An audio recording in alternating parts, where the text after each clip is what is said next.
안녕하세요. 미국 주식으로 부자 되기 미주부입니다. 방금 전에 말씀드렸지만 목표 없이 투자를 한다. 그러니까 일단 연간 목표 수익률도 안 잡으시고 그냥 투자를 하는 거예요. 남들이 좋다고 하니까. 그래서 뭐 20, 30% 수익을 보면 또 팔 생각을 하고 또 반대로 20, 30% 하락하면 손절하는 패턴. 이게 어떻게 보면 뭐 이제 단타 아니면 뭐 조금 좋은 쪽으로 얘기하면 트레이딩인데 어쨌든 목표 없이 투자를 한다. 그러니까 트레이딩이라고 볼 수는 없죠. 트레이딩은 전략과 어떤 규칙을 가지고 하는 게 트레이딩이라고 볼 수 있으니까. 어쨌든 목표 없이 투자를 하는 유형이 있었고요. 그다음에 이제 가장 일반 주식 투자자들이 잘 모르시는 거, 잘 못하는 게 바로 세 번째예요. 그러니까 어떤 종목이 유망하다라는 얘기를 듣고 그냥 사세요. 그런데 이제 우리가 그러니까 투자의 기본이 뭐 부동산이 됐든 주식이 됐든 투자의 기본이 싼 가격에 사서 비싼 가격에 팔아야 되는 거잖아요. 어떤 것이든. 근데 비쌀 때 사서 싼 가격에 파니까 손해를 보시는 거예요. 그러니까 여러분이 투자하는 종목이 가격이 싼지 비싼지를 모르시는 거예요. 그래서 이 부분이 가장 조금 제가 개인적으로는 좀 심각하다. 왜 이거 어려운 것도 아닌데 왜 이거를 안 보시고 투자하냐? 그러니까 제 지인분들도 이제 이런 얘기를 하셨어요. 얼마 전에 이제 그 1월 달 하락장에서 엔비디아를 사고 싶다. 그런데 이제 지금 사면 되냐? 저한테 이렇게 물어보시더라고요. 그러니까 사실 이제 지금 사면 되는지에 대한 판단을 본인이 하실 줄 알아야 되거든요. 그래서 제 강의를 들어보시면 누가 어떤 얘기를 하더라도 내가 스스로 보고 판단할 수 있는 그런 어떤 기준이나 지식을 이제 배우시게 될 거예요. 그래서 돈이 잃는 패턴 제가 세 가지를 좀 정리해 봤고요. 자, 그래서 우리 이제 스터디 클럽의 목표는 방송이나 뉴스 기사에 흔들리지 않은 나만의 투자 기준 만들기입니다. 그래서 방송이나 뉴스를 보더라도 여러분들이 비판적인 시각에서 볼 수도 있고 한번 필터링 해볼 수 있는 그런 능력을 키우시는 게 목표고요. 그래서 스터디 클럽의 진행 방식은 제가 이제 녹화한 강의 영상, 그러니까 VOD 강의 형식도 있고요. 그 다음에 라이브 강의 형식도 있고, 그 다음에 이제 그 텔레그램 커뮤니티를 통해서 Q&A를 하는, 서로 소통하는 이런 방식으로 스터디를 진행할 생각입니다. 자, 그래서 제가 이제 오늘 오리엔테이션 방송을 하기 전에 지금 이렇게 5개 항목에 대해서 제가 강의를 만들었잖아요. 그러니까 지금 이 강의는요, 완전히 주식 투자 공부를 안 해보신 분들을 위해서 만든 거예요. 그러니까 제가 만들었었던 다른 강의를 보셨던 분들은 아마 이 부분이 이해가 되셨을 수도 있거든요. 기존에 배우셨던 부분이니까. 물론 기존 강의보다 좀 더 보완하고 내용을 좀 더 아무래도 짜임새 있게 짜놓긴 했는데, 그래서 어쨌든 제가 이제 그러니까 프리뷰 특강이라는 개념으로 해서 주식 투자의 기초, 그 다음에 이제 제가 이용하는 필수 사이트 활용 팁. 근데 지금 제가 이 강좌에서 그러니까 제가 이용하는 사이트들을 다 다루진 못했어요. 너무 시간이 오래 걸려서. 그래서 앞으로 스터디 클럽을 운영하면서 계속 제가 이용하는 사이트들은 하나하나 또 이렇게 보여드리면서 어떨 때 이 사이트를 활용해야 되고 또 어떨 때는 저 사이트를 활용해야 되고 그런 걸 제가 다 알려드릴게요. 그 다음에 이제 가장 중요한 게 재무제표를 보는 법. 이게 여러분들이 개별 종목의 주식 투자를 한다면요, 재무제표를 볼 줄 알아야 돼요. 근데 대부분의 분들은 이렇게 얘기를 하세요. 내가 그거 어떻게 봐? 이렇게 얘기를 하시거든요. 근데 진짜 어렵지 않아요. 뭐, 물론 저도 이제 재무제표 책을 뭐 여러 권을 봤지만 되게, 이거 어렵다 이런 생각을 했었는데 제가 이 부분은 정말 자신 있게 말씀드릴 수 있는 게 아마 저처럼 쉽게 설명하는 강의는 없을 거예요. 왜냐하면 예전에 이제 이런 말씀하셨어요. 어떤 회계사분이 어떻게 보면 더 전문가잖아요, 저보다. 근데 이제 그분이 저한테 이런 말씀을 했어요. 나는 이렇게 설명 못 하겠다. 그런 말씀을 하셨거든요. 그래서 그만큼 저처럼 아마 이렇게 재무제표를 이해하기 쉽게 설명하는 분은 없을 거다. 물론 저보다 더 지식이 많은 분들은 계시겠지만 중요한 거는 이제 쉽게 설명하는 게 중요하잖아요. 그래서 굉장히 중요한 부분이고 이 부분을 만약에 듣고서도 만약에 이해가 안 되시는 분들은 추후에 저한테 다시 질문을 주시면 됩니다. 자, 그 다음에 이제 아까 제가 말씀드린 이 부분이죠. 주식의 가격이 비쌀 때 사서 싸게 판다. 이게 싼 가격에 판다. 기업의 적정 밸류에이션, 적정 가치를 구하고 목표 주가를 정하고 투자를 해야 되는 거거든요. 그래서 그거를 여러분들이 직접 해보실 수 있도록 기초 강의를 한 거예요. 그래서 이제 제가 만든 엑셀 템플릿들을 이제 통해서 지금 이 기초 강의를 배우시고 직접 여러분들이 기업을 분석하면서 적정 주가랑 목표 주가를 직접 정해 보실 수 있도록 할 거예요. 그 다음에 이제 ETF에 대한 기본도 제가 다뤘고요. 자, 그래서 제가 이제 이 강의를 통해서 여러분들이 이런 것들을 직접 해보실 수 있게 준비를 했다. 이제 그 기초 강의였다고 보면 돼요. 그래서 이 기초 강의를 다 이제 마스터 하셨으면 앞으로 스터디 클럽을 통해서 좀 더 심화 과정을 공부를 해보시면 될 것 같습니다. 자, 그래서 제 스터디는요, 지금 우리가 주식을 한다라고 할 때, 우리가 이제 주식으로 뭘 어떻게 하냐, 이런 과정을 생각해 봤을 때 네 가지가 있어요. 주식으로 투기를 한다, 주식으로 베팅을 한다, 주식으로 트레이딩을 한다, 주식 투자를 한다.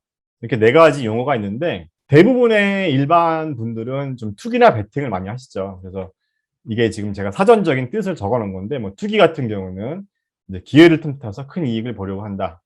그러니까 예를 들어서 어떤 종목이 주가가 많이 하락했으면 많이 하락했으니까 이제 들어가 봐야겠다. 이제 이런 거는 투기라는 거죠. 그러니까 종목에 대한 분석을 하지 않고 그냥 고점 대비 한 40% 빠졌으니까 들어가 보자. 이 정도면 뭐 바닥이겠지 뭐. 이제 이런 게 투기라는 거죠. 기회를 틈타서 큰 이익을 보려고 하는 거니까.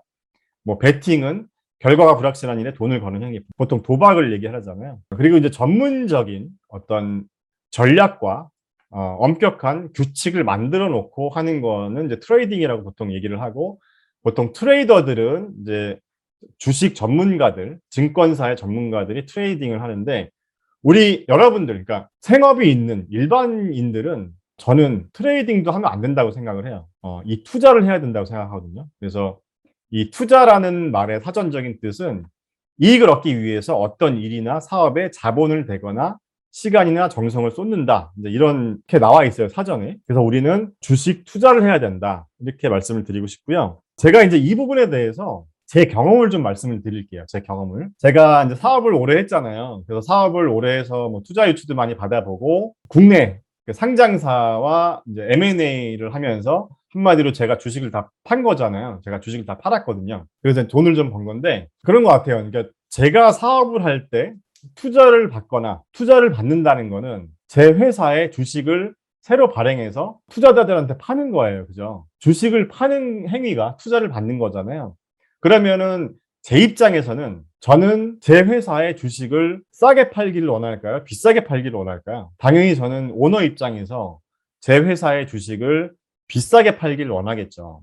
근데 제 회사에 투자하는 투자자분들은 제 회사의 주식을 싸게 사야 하길 원하겠죠, 당연히. 자, 그렇다 보니까 항상 저는 그게 딜레마였던 거예요. 나는 내가 이렇게 열심히 회사를 운영을 했고, 내 회사의 가치가 나는 이 정도라고 생각을 하는데, 왜 투자자들은 나의 회사의 가치를 이 정도밖에 생각을 안 해주나. 어떻게 하면 회사의 가치가 더 올라갈 수 있을까? 이제 이런 고민을 많이 했었거든요. 그래서 보통 이제 일반적으로 기업이 투자 유치를 받는 프로세스를 한번 제가 비유를 해볼게요. 그러니까 우리가 이제 주식 투자하는 거랑 비슷하기 때문에 제가 이거를 말씀드리는 건데, 자, 먼저 이제 그 회사의 대표이사나 직원들이 사업계획서를 작성을 하잖아요. 자, 사업계획서를 만들어요. 그러면 사업계획서에는 어떤 내용이 들어가냐면 회사의 장단점, 그다음에 기술력, 그다음에 향후 매출이 얼만큼 우리는 성장할 수 있습니다. 그리고 어떤 비전이 있습니다. 이제 이런 내용들이 들어가겠죠. 사업 계획서에. 자, 그러면 이 사업 계획서를 가지고 투자자들한테 PT를 하잖아요. 우리 회사는요, 이런 기술력도 있고요. 이런 장단점도 있고요.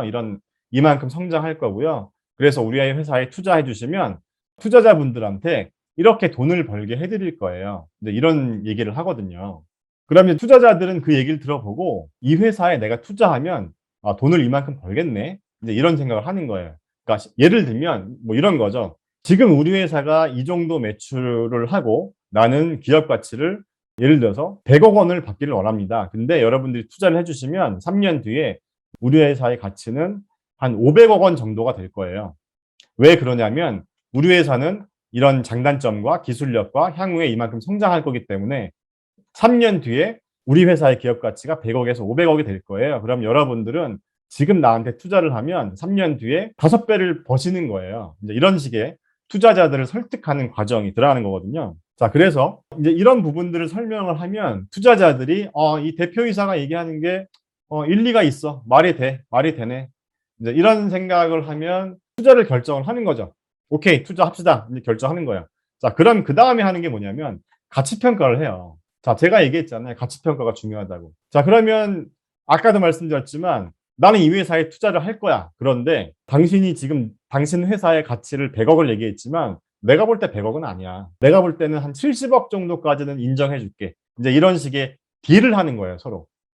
대표이사는 우리 회사는 100억 정도의 가치는 되죠. 또는 투자자는 100억은 아니야. 당신이 열심히 하는 건 알겠는데 그렇게는 인정 못 해주겠어. 이제 그런 것들을 하기 위해서 이제 회계사들이 회사의 가치 평가를 해요.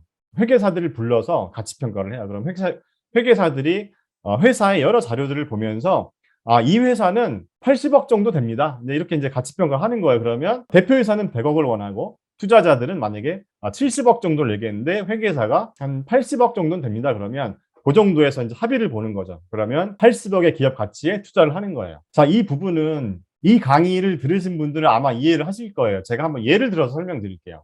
자, 자본금 1억 원이고 액면가가 500원이에요. 그러면 주식을 얼마나 발행을 해야 되는 거죠? 예, 맞습니다. 이수희님 가장 빨리 답변을 주셨어요.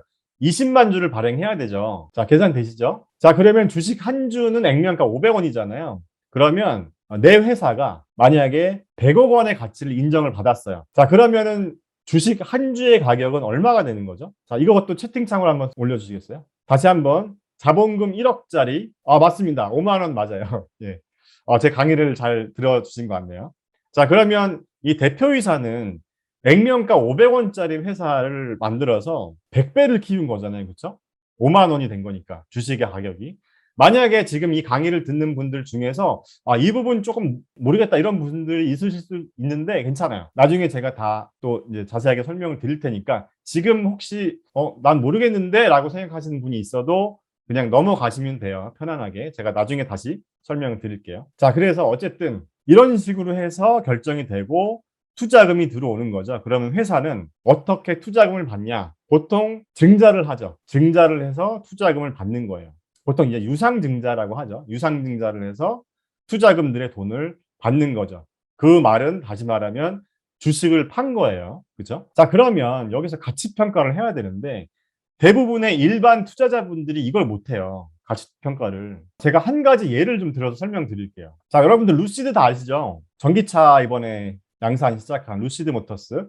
이게 루시드 모터스의 사업 계획서예요. 그래서 한번 쭉 그냥 가볍게 보면은 뭐 이렇게 영어로 복잡하게 돼 있어요. 우리 경영진들은 누가 있습니다. 경영진들의 스펙이 이렇게 좋아요. 뭐 이런 설명을 하는 거고요. 그다음에 우리 회사는 뭐 이런 장점이 있고요. 뭐 이런 기술력이 있고요. 앞으로 이런 비전이 있고요. 이런 사업 플랜이 있습니다. 뭐 이제 이런 회사의 어떤 장점들, 투자자들을 어떻게 보면 현혹시킬 만한 그런 내용들이 들어가는 거예요. 그러니까 우리는 이런 사업 계획서를 보고 비판적인 시각에서 봐야 되는 거죠. 왜냐하면 이런 사업 계획서들은 저도 사업을 할 때 그랬지만 회사가 앞으로 어떤 계획이 있을 때 좀 베스트 케이스랑 워스트 케이스가 있을 수 있잖아요. 근데 이제 이 사업 계획서에는 워스트 케이스는 들어가질 않아요. 그러니까 회사에서는 항상 베스트 케이스 위주로만 해요. 그러니까 워스트 케이스는 만약에 있다고 해도 잠깐 그냥 살짝 맛보기로만 보여주고 항상 우리가 할 수 있는 가장 베스트 케이스를 보여주기 때문에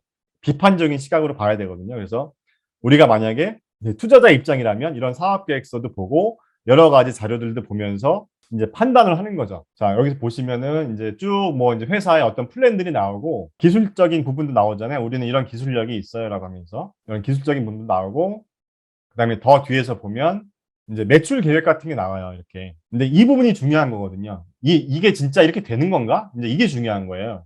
근데 이제 다른 어떤 유튜브 채널 같은 걸 보면 이렇게 회사에서 제시한 자료들 가지고 이게 마치 기정사실인 것처럼 앞으로 이 회사는 이렇게 될 거니까 이렇다, 유망하다 이렇게 설명하는데 아니거든요, 이게. 지금 이 계획대로 된다는 확률이 전혀 없다고 봐요. 그렇기 때문에 이런 것들을 이제 우리가 검증을 해봐야 되는 거고. 그래서 제가 루시드 같은 경우도요. 이때쯤에 한 20불에서 25불 이때쯤에 제가 루시드 영상을 한번 다뤘었는데 저는 루시드 주가가 한 24불 정도도 저는 솔직히 비싸다고 생각을 했었거든요. 이때 당시에. 근데 이제 루시드가 출시된다. 드디어 출시된다. 드디어 양산이 시작됐다. 이 소식이 나오면서 주가가 이렇게 올라갔어요. 그러니까 저는 이것도 말도 안 된다고 생각했어요. 저는 개인적으로. 근데 제가 이제 유튜브에 이런 조금 얘기를 했더니 악플이 엄청 달렸어요. 뭐 공부 좀 하고 오세요. 뭐 루시드에 대해서 제대로 알지도 못하면서 그러면서 예, 그런 댓글이 많이 달려서 제가 이제 유튜브에서는 이런 솔직한 얘기는 좀 못하겠다 이제 그런 생각했었는데 결과적으로 어떻게 됐어요? 루시드 같은 경우도 지금 돌아왔어요. 원래 주가로. 그 제 채널의 댓글 중에서 이런 분들이 있었어요. 루시드는 테슬라랑 비교가 안 돼요. 루시드 기술력이 훨씬 좋아요. 그런 분들이 있었거든요. 그런 분들 다 여기서 들어갔었을 거 아니에요. 이 가격대에서. 그죠? 그러니까 저는 지금 현재 이 가격도 비싸다고 생각하거든요. 루시드가. 그래서 아무튼 제가 왜 루시드가 지금 가격도 비싸다고 생각하는지도 나중에 설명을 드릴게요. 그러니까 제가 말씀드리고 싶은 건 뭐냐면요. 그러니까 이런 자기만의 기준이 있어야 된다는 거예요.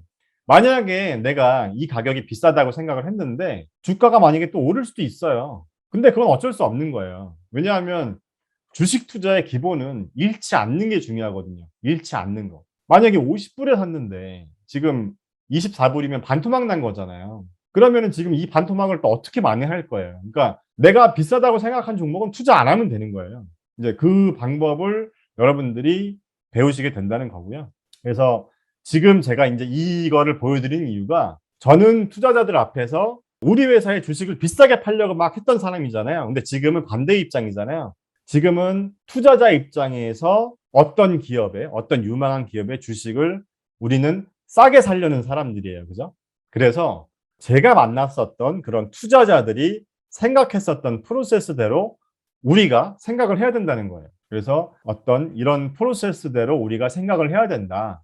이제 이 말씀을 드리고 싶었고요. 그리고 또 한 가지 말씀드리면 제가 정말 이 투자자 PT를 정말 많이 했거든요. 한 2, 30분 한 것 같아요. 근데 대부분의 투자자분들이 저한테 했던 질문이 있었어요. 자, 그게 뭐냐면 제가 이제 막 설명을 할 거 아니에요. 사업계획서에 대해서 막 설명을 하면 예, 잘 들었습니다. 그러면서 이제 이런 질문해요.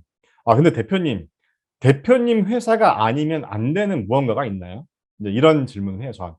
대표님 회사가 아니면 안 되는 무언가가 있나요? 그러니까 제가 화장품 사업을 했었거든요. 화장품 브랜드 만들어서 해외 수출도 하고 그랬었는데 이 질문이 굉장히 대답하기가 어렵더라고요. 내 회사가 아니면 안 되는 뭐가 있나? 솔직히 제가 생각했을 때 없었거든요. 근데 이런 대답을 만들어야 되는 그런 고민이 있었던 거예요.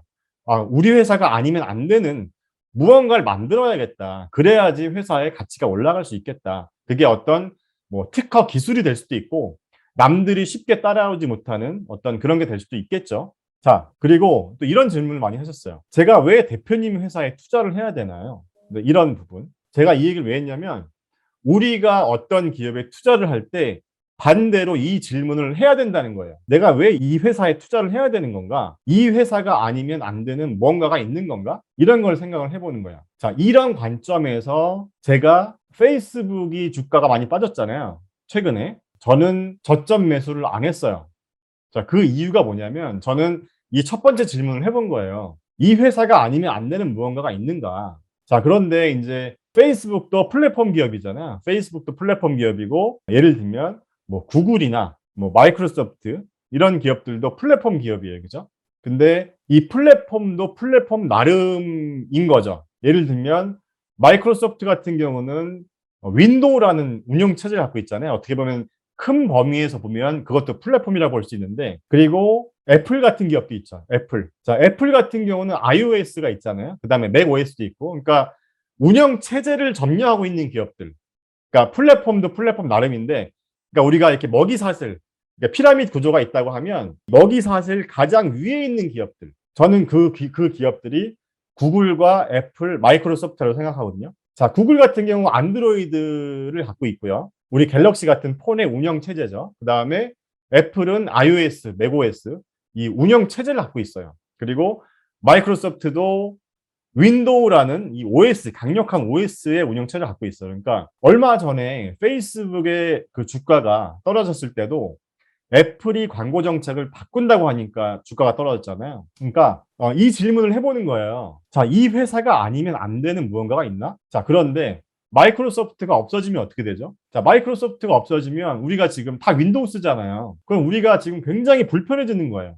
업무가 마비되는 상황이 오는 거예요. 그러니까 이 회사가 아니면 안 되는 무언가가 있는 거죠. 마이크로소프트는. 애플과 구글도 마찬가지. 이 회사가 아니면 안 되는 무언가가 있어요. 그죠? 근데 저는 개인적으로 페이스북은 아니라고 생각했어요. 왜냐? 페이스북의 메인 비즈니스가 페이스북 있고 그다음에 인스타그램 있고 뭐 왓츠앱 같은 거 있잖아요. 근데 이거 3개 없어도 우리가 사는데 뭐 지장이 있나요? 뭐 인스타를 못해서 좀 아쉽긴 하겠지만 뭐 크게 지장은 없어요. 솔직히 저는 인스타 하지도 않거든요. 그렇기 때문에 이 회사가 아니면 안 되는 무언가가 있는가? 이건 굉장히 중요한 질문이에요. 여러분들이 어떤 기업에 투자를 할 때. 세 번째 질문. 저는 장기 투자로 생각하고 있습니다. 장기 투자를 하더라도 어느 정도 고점이라고 생각한 거에서 팔았다가 이익을 확정하고 다시 매입하는 건 어떻게 생각하세요? 뭐 수수료와 세금 부분도 고려가 될 것 같습니다. 모르는 게 없습니다. 초보라서.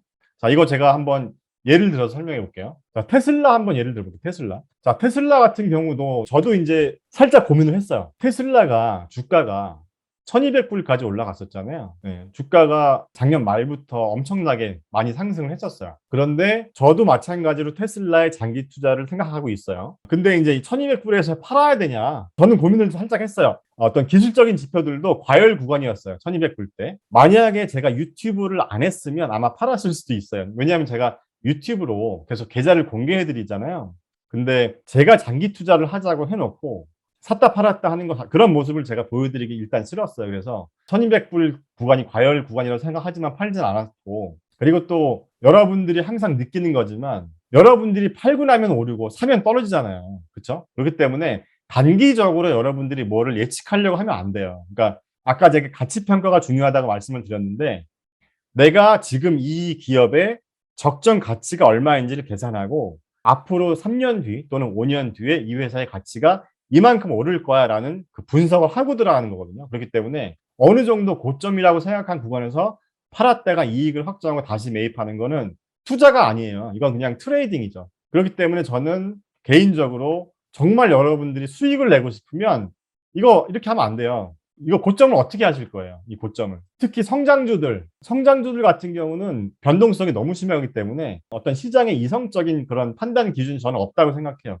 굉장히 이 시장은 굉장히 예민한 사람 같아요. 굉장히 예민한 사람. 그러니까 별것도 아닌데 막 되게 신경질을 내고 또 별것도 아닌데 너무 좋아하고 예, 이런 게 보고 있기 때문에 여러분들이 고점을 맞출 수는 없습니다. 그래서 구간에서 팔았다가 다시 이익 확정하고 이런 생각했다가 놓친 종목들 많아요. 그 일반 분들. 그래서 지금 고점이라고 생각했는데 더 오른 거예요. 그래서 지금이라도 들어갈까 했다가 지금이라도 들어갔는데 또 떨어지고 근데 그때가 아니었어요. 팔았는데 또 오르고 이제 이런 경우가 많거든요. 그래서 이건 아니다. 그냥 말씀을 드리고요. 2022년에 금리 인상이 주식시장에 미칠 영향, 투자 방향은 어떻게 될까요? 자, 이 부분은 제가 제 채널에서도 뭐 여러 번 말씀드렸었어요. 사실 뭐 1월 달과 2월 달에 주가가 많이 빠졌는데 제가 아까 말씀드렸잖아요. 시장은 되게 예민한 사람 같다고. 그러니까 지금 앞으로 이제 3월 달에 금리 인상이 거의 확정적으로 되어 있는데 저는 개인적으로 지금 금리 인상에 대한 우려는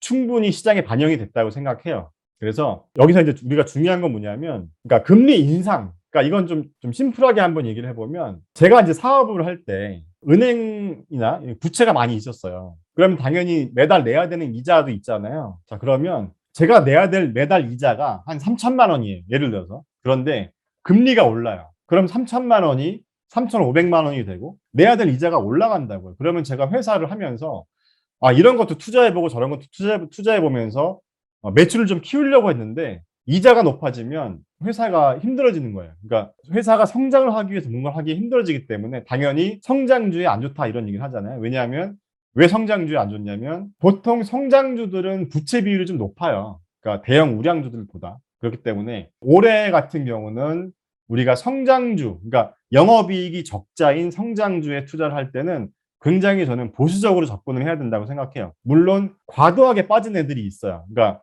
이 회사는 올해 조금 좀 조심해야 되지만 그래도 과도하게 빠진 종목들이 있어요. 그런 종목들은 저는 이제 분할 매수를 할 생각이 있고요. 그래서 전반적인 투자 방향에 대해서는 제가 스터디 클럽에서 매달 이제 라이브 강의를 하니까 말씀을 드릴게요. 그래서 어쨌든 올해는 성장주는 조심해야 되고 저는 그래서 이제 올 초에 제가 포트폴리오에 추가한 게 파이낸셜 쪽 ETF를 담았어요. 그리고 가치주 관련 ETF를 담았거든요. 그래서 좀 밸류에이션이 높게 평가된 종목들은 올해는 조심해야 될 것 같고 상대적으로 밸류에이션이 저렴했던 종목들 근데 올해 괜찮을 만한 종목들 위주로 저는 이제 투자를 했고 그 중에 하나가 이제 뭐 생활 필수품 관련된 종목들 가격 결정력이 있는 종목들 그런 종목들이 올해 좀 괜찮을 것 같고요. 자, 그 다음에 엑셀 시트 공유 방법, 사용 방법 앞으로 제가 다 강의를 통해서 알려드릴 거고요. 자, 일단 여러분들이 질문 주셨던 것들은 이제 다 설명을 드렸고요. 실시간 Q&A를 할 건데요. 지금 채팅창에 있는 부분부터 제가 좀 볼게요, 한번.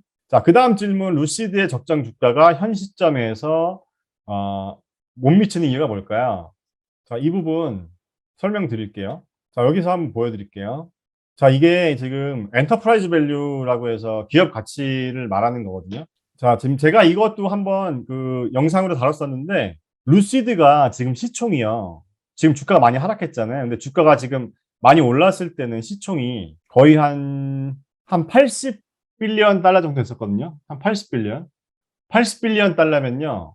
800억 달러예요. 800억 달러. 지금 현재 루시드의 시총이 많이 하락했죠.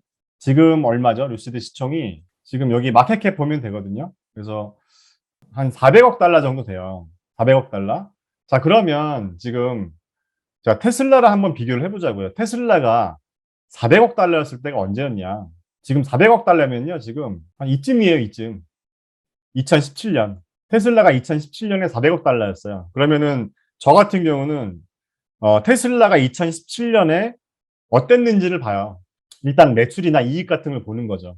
자, 2017년에 테슬라가 이 정도 매출을 했어요.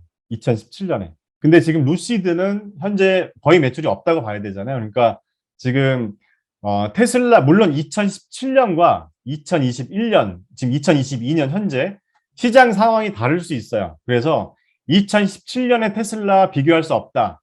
이것도 일리는 있는 말이에요. 그럼에도 불구하고 이 정도 시총이 맞냐, 지금 루시드가. 이제 그 관점에 대한 얘기거든요. 그러니까 제가 이제 여러분들한테도 계속 앞으로 강조드리겠지만 이 주가를 보시는 것보다 이게 얼마짜리 회사냐 이걸 봐야 돼요. 지금 루시드는 400억 달러짜리 회사예요. 제가 아까 투자 유치를 받을 때 이걸 설명드렸잖아요. 가치평가. 자, 이 회사 100억짜리예요. 아니에요. 80억짜리예요. 이런 얘기했잖아요. 그러니까 주식 한 주의 가격만 신경 쓰는 게 아니라 이 시총을 봐야 돼요. 여러분들이 항상 여러분들이 투자하는 기업 루시드 지금 400억 달러, 테슬라 지금 얼마죠? 지금 870 뭐 이런 게 중요한 게 아니라 지금 테슬라는 393빌리언, 그러니까 8,930억 달러 정도 되는 거예요, 시총이. 자, 일단 오늘은 여기까지만 할까요? 지금 앞으로 또 계속 기회가 있을 테니까요. Q&A는 앞으로 또 하고 커뮤니티에서 또 질문을 주시면 될 것 같아요. 커뮤니티에서. 예, 오늘 늦게까지 강의 들으시느라 너무 고생 많으셨고요. 저는 그런 것 같아요. 이게 우리가 뉴스나 방송 같은 걸 보면 항상 좀 중단기적인 이슈들만 많이 얘기를 하고 있고 시청을 하는 사람들도 장기적인 것보다는 단기적인 이슈에만 많이 신경을 쓰고 있거든요. 근데 우리가 정말 어떻게 보면 부를 이루려면 좀 장기적인 어떤 그런 안목이 있어야 되거든요. 그래서 제 강의를 들으시면 장기적인 안목이 생길 수 있다. 이렇게 말씀을 드리고 싶습니다.